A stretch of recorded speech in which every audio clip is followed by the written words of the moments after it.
Welcome to Do Good by Doing Better. I'm your host, Eric Duell.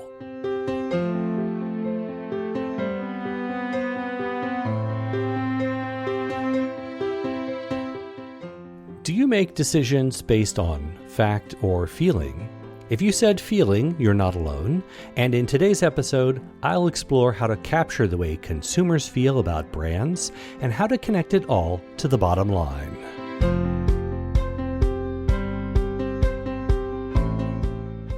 You know those emails that hit your inbox after a purchase?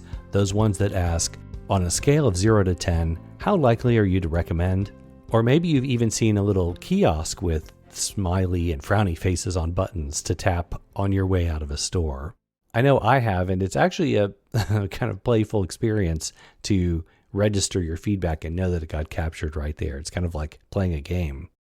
These are two ways that brands gather sentiment. In other words, how you feel about the interaction you just had with them. And how we feel in the moment or right after a brand interaction is critically important, often affecting whether we make a repeat purchase, engage more deeply, or even abandon a brand. And proof of this connection is supported by a growing body of research that says we use information to learn and understand, but we make decisions based on what feels right. And I think if we're honest with each other, we'll recognize the truth in that. These ways to capture how we feel is not like the comment box of old where you scribble a few notes on a little card and drop it in the box on the wall and realize that your comments may or may not be read and acted upon. These capture systems feed into databases designed to collect, collate, and calculate a score for our interactions. And while we're seeing more and more of this, it still surprises me that the relationship between brand experience and financial outcomes is not better understood, studied, and put to good use by business leaders. Connecting the dots between what brands, marketers, and creators put out there and what generates a consumer response is something I've been paying attention to for a long time. In fact, my interest in this is what enticed me into 2 ad agency roles early in my career. I wanted to get past whims and notions in how decisions were made and saw that data and analysis could make that possible. And to be fair, it took many years to learn how to do it, mostly on the job. And in business school, it wasn't covered in depth. I looked around also at a couple B-school websites. I found it mentioned only a handful of times, so I think my experience is pretty consistent. Maybe then it shouldn't be a surprise that leaders often fail to recognize the quantifiable link between brand experience and financial performance. And it is a hidden trap to believe that design and experience don't matter or that compromises won't be noticed. Consumers do care. Just look at the way that Target transformed itself from a discount store to innovator in product design. That shift started at the end of the 90s and came to life largely through its partnership with architect and designer Michael Graves and his firm. Yes, we're talking about the entree of Target. The product and merchandising approach that came out of that partnership are what got the ball rolling. From tea kettles, storage containers, toasters, soap dispensers, you name it, they were both functional and attractively designed, often with whimsical features that made them fun to use and delightful to look at. And not to put too fine a point on it, they were affordable as well.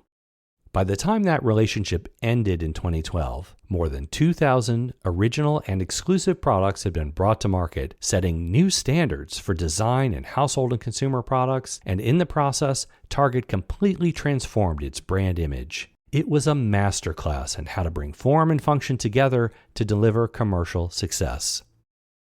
Graves passed away in 2015, and in a video produced later, one of the partners at his firm emphasized the philosophy of putting consumers at the center, learning about who they were designing for and getting to know their needs. And when one goes through that process, it spawns questions that lead to insight. Who is our customer? What do they need? What matters in their experience? What should we prioritize? And what value can we unlock if we do even better? Notice I said better and not perfect. This human-centered approach to inquiry and a willingness to act on it stands in contrast to what I see in much of the business landscape today, where organizations collectively spend billions of dollars on data warehouses and analyses, but they still miss the human dimension. That's what I'm going to push on here. putting the human element back into the equation, and how to do it to drive better business decisions. So what data do you need to get started? The first is data about your customers and products. The second is data from brand touchpoints, in other words, where consumers experience your brand. Then you'll need data on context, what's happening in the market and environment. And the fourth type of data is financial. The first type of data, all about your customers and products, is likely to be the most familiar. Who bought, what they bought, how many, product features like size and color, consumer demographics, and preferences. So let's skip ahead to the second type of data, about brand touchpoints, and go a bit deeper. What is a touchpoint? Think about it as any opportunity a consumer has to experience an aspect of a brand. This includes, of course, using the product, and also extends to all the points of interaction across the consumer lifecycle. Now, if you work in a marketing, brand, or CX team, you may have preference surveys and brand trackers or satisfaction surveys that provide insight at a high level. But here, we're after richer detail and data over time. Specifically, data to identify a unique consumer who engages in a specific experience, and when they do, that consumer's sentiment about the experience and the outcome.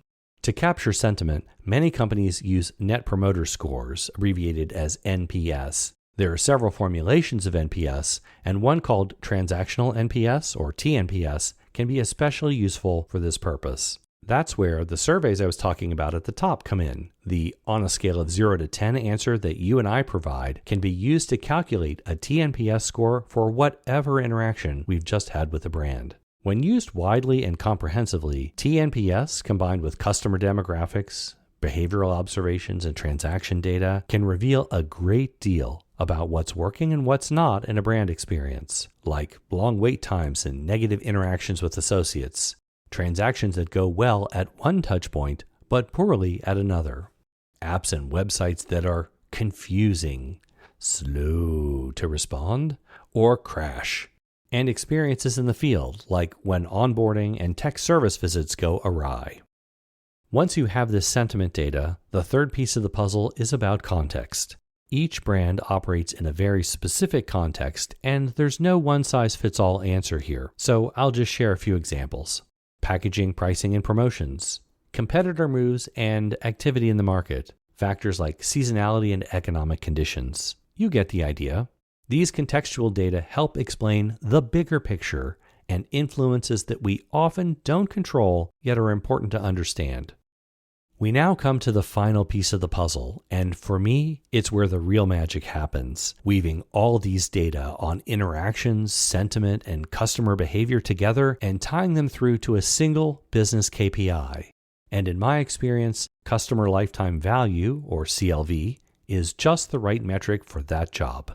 CLV is the total revenue or profit you can expect from a customer, calculated over the expected lifetime of their relationship with your brand.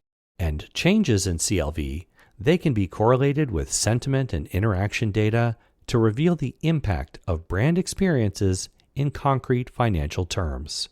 CLV is a single number, and that makes apples-to-apples comparisons easier. Customers that had experience A are worth more than those that had experience B. My favorite aspect of CLV is that it anchors strategy discussions to a long-term view of what delivers the most value for the business. Yes, deep discounts can attract new customers and help hit the monthly acquisition goal. But if these new customers are less likely to stick around, discounts may be the wrong way to go. CLV can replace decisions based on legend and anecdote with data-driven ones based on how customers behave and how that impacts the long-term health of the business. Let's take an issue like reliability for a service-based business. Outages and quality of service issues can dramatically affect customers and, as a result, cause them to downgrade and churn.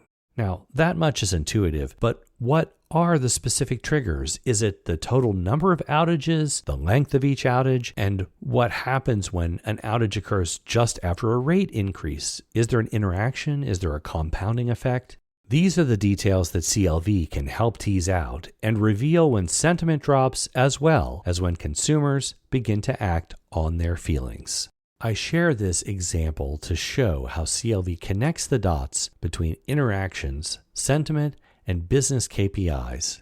Here's another example. Let's say you provide 2 digital buying experiences. One offers pre-built combos like a fast food drive-thru. I'll take a number 1, medium with an orange drink.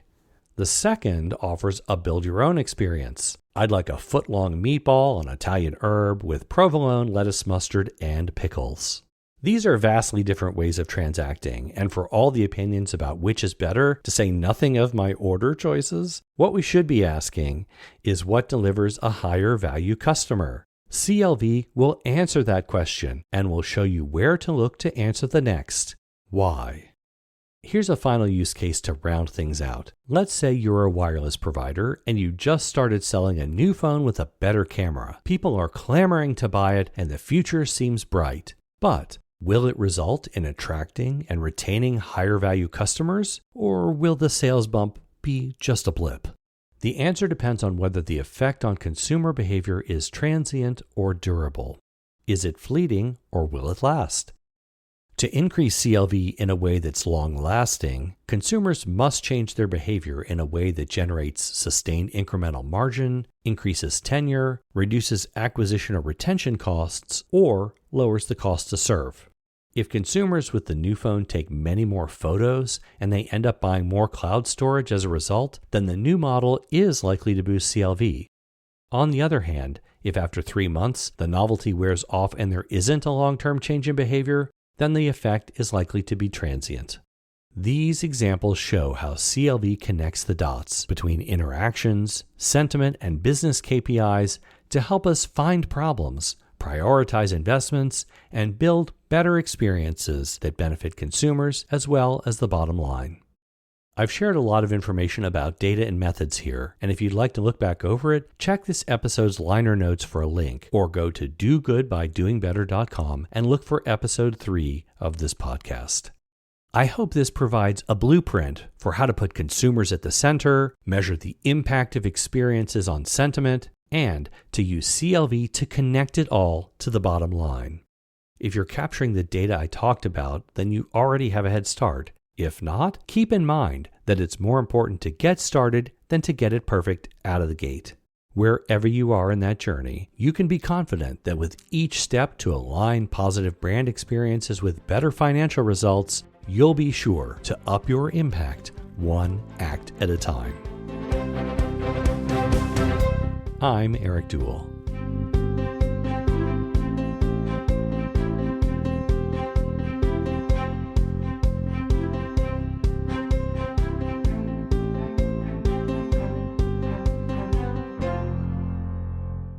Thanks for joining Do Good by Doing Better. Subscribe at dogoodbydoingbetter.com or wherever you get your podcasts. Upgrade to a paid subscription on Substack for early access to new posts, special content, and to chat with the subscriber community. And I'd love an email or voice memo on how you up impact. Send them to stories@dogoodbydoingbetter.com. Talk with you again soon, and thank you.